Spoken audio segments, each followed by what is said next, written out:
happens in a certain gang's territory doesn't mean they're the ones pulling the trigger. You'll see gang members proud to declare where they're from, but these are our traditional gangs. No one in the Toledo Police Department knows gang territory better than Sergeant Melstedt Shura, a member of TPD's gang task force. He was able to pull from his years working on Toledo streets and recite gang territory down to the block just from memory. You would have, say, the Stickney 33rd blood gang members. So obviously the Stickney Avenue. You have the Moody Manor Bloods. So the Moody Manor that's located at Kent, 2200 Kent, that's one of our, generationally known gangs.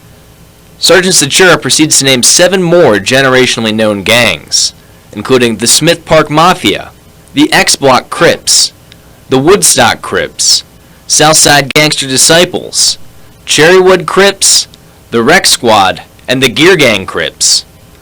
I traveled to all of their territories. Some neighborhoods were quiet, others were active with people, and others still had memorials of those shot and killed.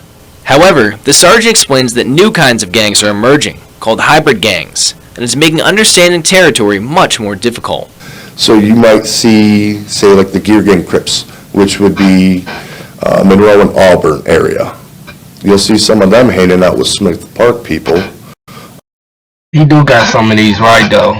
All of them, yeah. Hanging out with Southside Gangster Disciples will be small groups of people, but they consider themselves row gang. Or you'll have Body Up. These hybrid gangs mainly consist of young gang members between the ages of 12 to 17, and their loyalties change from day to day. You could be with one group to stage a robbery on Friday, and by Monday you could be working with another group to run a hit on the people you had just worked with only days before. No, I don't think that's correct though. Sergeant Sechura explains this cycle of shifting alliances is not only more challenging for the police to follow, it's creating more gun violence. And that's just the upsetting thing with this new generation we're seeing is it's not Crip versus Blood and Blood versus Crip. It's these small hybrid groups shooting out with other people. He wrong about that though. Sergeant Sechura says these hybrid gangs are a serious concern and TPD is monitoring them closely. And this gang map is a living document as we'll continue to update it as we learn more territories of the many different gangs of Toledo. Michael, it's fascinating